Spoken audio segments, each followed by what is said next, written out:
سلام، من اومدم به کانال یوتیوب من. خوش اومدین. من آیدا. من یه تصمیم خفن گرفتم. میخوام براتون یه پلیلیست درست کنم خاص شمایی که میخواین به روسیه مسافرت کنید و میخواین نهایت استفاده رو از مسافرت به روسیه ببرید.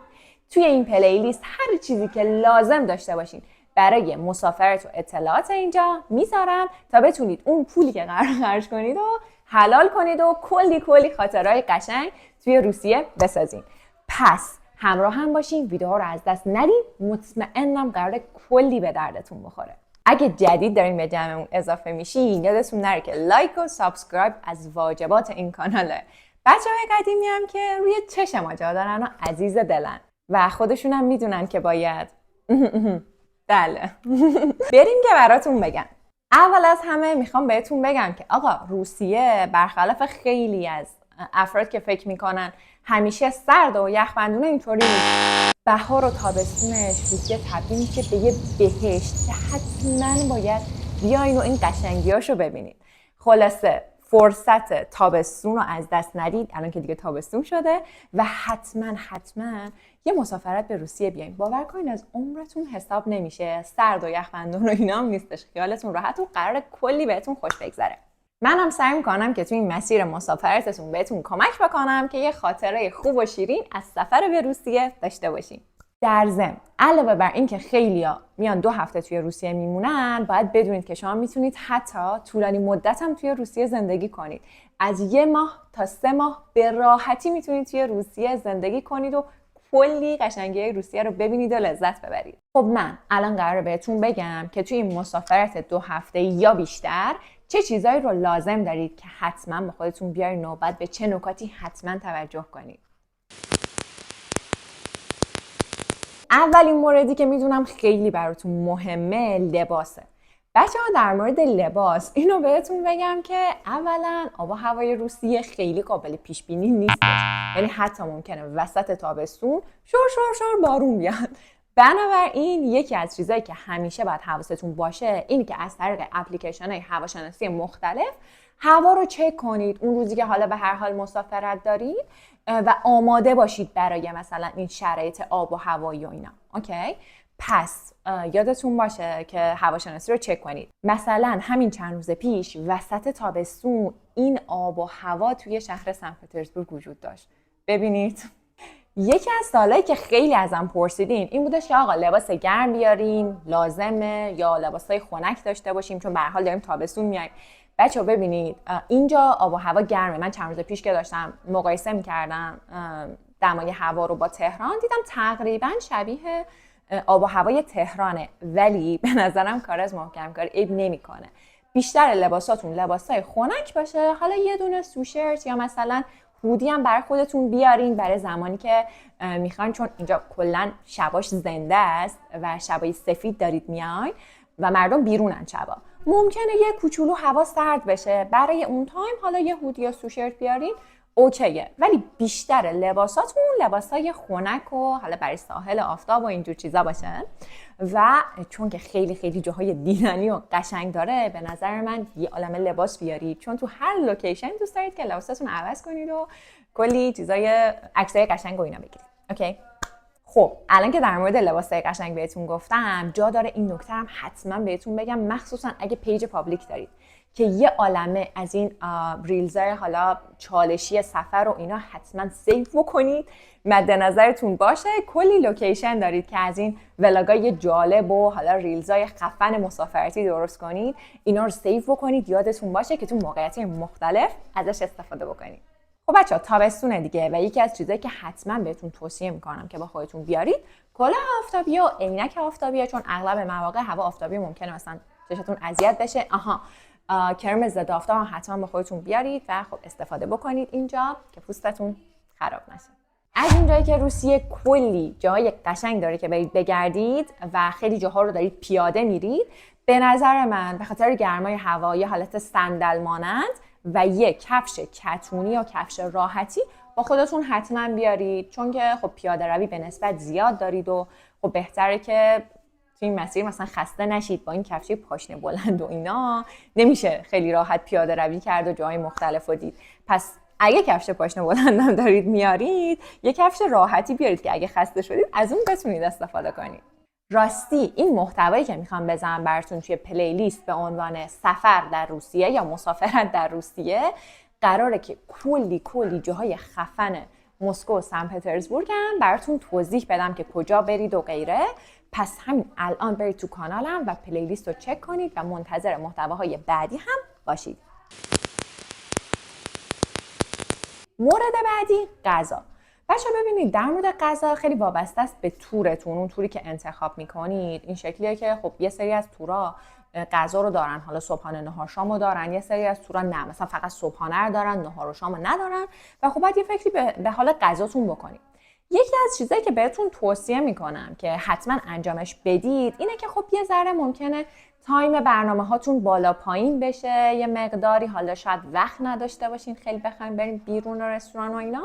به نظر من یه چند تا کنسرو و مواد غذایی آماده با خودتون بیارید که تو شرایط اضطراری و شرایطی که حال نداشتید برید بیرون و خسته بودید و اینا، از غذای کنسروی ایران استفاده بکنید و دیگه حالا به مشکل نخورید.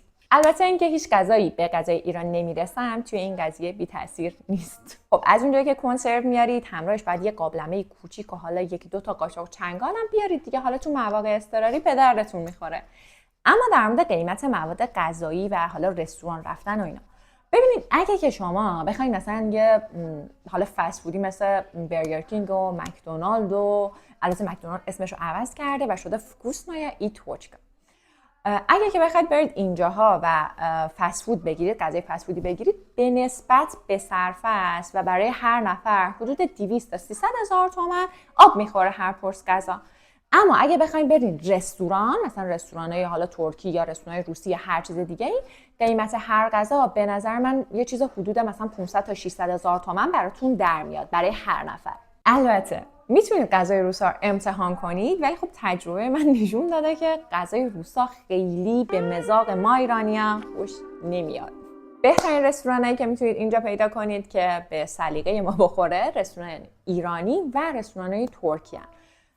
غذای روسی هم میتونید امتحان بکنید. توی محتوای بعدی بهتون میگم که از کجا میتونید غذای روسی اصیل رو تهیه بکنید و نوش جان کنید. پس با من همراه باشید.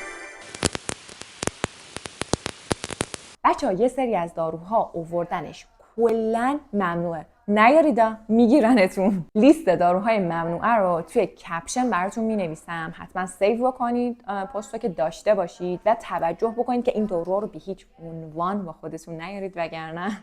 اما در مورد داروهایی که میتونید با خودتون بیارید، خب یه سری داروها رو ممکنه که به طور مرتب توی ایران مصرف میکنید، اونا رو حتما با خودتون بیارین و سعی کنید که دستور پزشک هم همراهش باشه و خیلی بهتره که این داروها رو توی چمدونتون بذارین، چون اگه که توی بار دستیتون باشه ممکنه بهش گیر بدن و نذارن که بیارین. چند مدل دارویی که به نظر من میتونید با خودتون بیارید، اونم برای مواقع اضطراری، داروهای مثل داروهای سرماخوردگی یا مسکن و یه سری داروهای روتین این شکلی که ممکنه تو مواقع اضطراری لازمتون بشه. اینا رو میتونید بیارید ولی حتما تو چمدون بذاریدش. و اما در مورد مدارک، یکی از مدارکی که خب همیشه باید همراهتون باشه پاسپورته. خب طبیعتاً هست و باید حواستون بهش باشه. مورد بعدی، وقتی که شما میایین روسیه یه برگه کوچیک کنار پاسپورتتون بهتون میدن که برگه مایگریشنه، یعنی نشون میده که آقا شما از یه مرز قانونی اومدین وارد روسیه شدین. این برگم خیلی خیلی مهمه. اینو اصلاً گمش نکنید لطفاً. با از این چی میگن سنجاقک خلاصه به پاسپورتتون وصلش بکنید که هیچ وقت گمش نکنید و همیشه همراهتون باشه. یه سری مدارک دیگه هم لازمه که همراهتون باشه که خب اونا رو آژانس مسافرتی یا کسی که کارتون داره انجام میده براتون اوکی میکنه، مثل ووچر و اینا، که حواستون باید به این مدارک هم باشه. یه نکته مهم اینه که مدارک شناسایی ایران و مثل شناسنامه و کارت ملی و اینجور داستانا لازم نیستش با خودتون بیارید که خدای نکرده اینجا یه وقت گم نکنید، چون اینجا اصلا به دردتون نمیخوره. همین که شما پاسپورتتون همراهتونه کافیه. اگه تو فکر اینید که بیاید روسیه و ماشینای خفن رنت کنید، پس حتما گواهینامه‌تون همراهتون باشه و گواهینامه‌تون باید اینجا ترجمه روسی بشه که شما بتونید ماشین رنت کنید و لذتشو ببرید. خب حالا در مورد اینکه پول نقد بیاریم یا نه، دلار آوردن همیشه از دردسرای مسافرای ایرانی بوده توی روسیه. چرا؟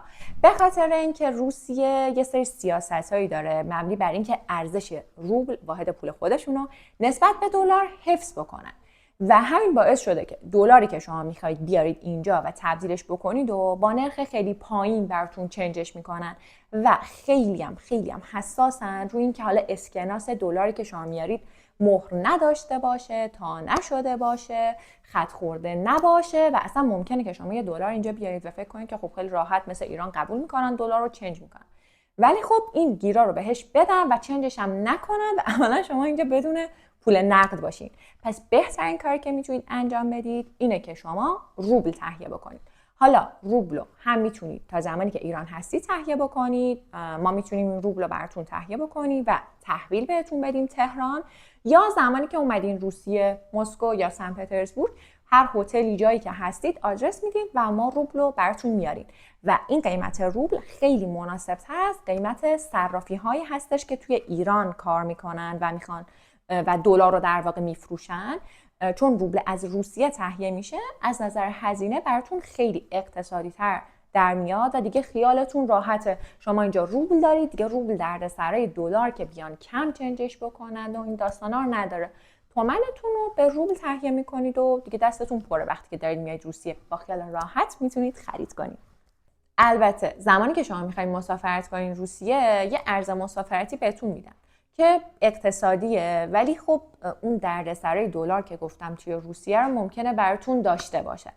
پس بهتره اون دلاره رو نگه دارید و بیایید ایران چنجش بکنید، تبدیل به تومنش بکنید. خیلی براتون صرفه اقتصادیش بیشتره تا اینکه بخواید بیاید روسیه و تبدیل به روبلش بکنید.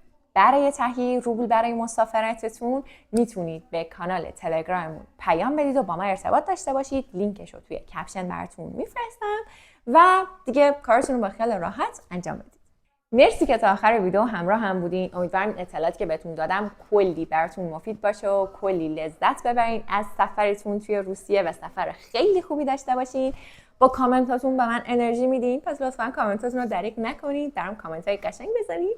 اگه سوالی دارید یا اینکه حالا جایی براتون مفهوم نبوده، اینا رو هم حتما تو کامنت ها بنویسید و کلا دیگه نظراتتون رو لطفا برای من تو کامنت ها بنویسید. منم با کلی عشق کامنتاتون رو جواب میدم. لایک و سابسکرایب یادتون نره. اگه که ویدیو رو دوست داشتین، برای دوستاتون که دوست دارن مسافرت کنن به روسیه یا قراره که باهاشون مسافرت کنید و پلنشو دارید بفرستید تا اونام از این اطلاعات استفاده کنن. کلی مراقب خودتون و خوبیاتون باشین تا یه محتوای دیگه. دسویدنیا.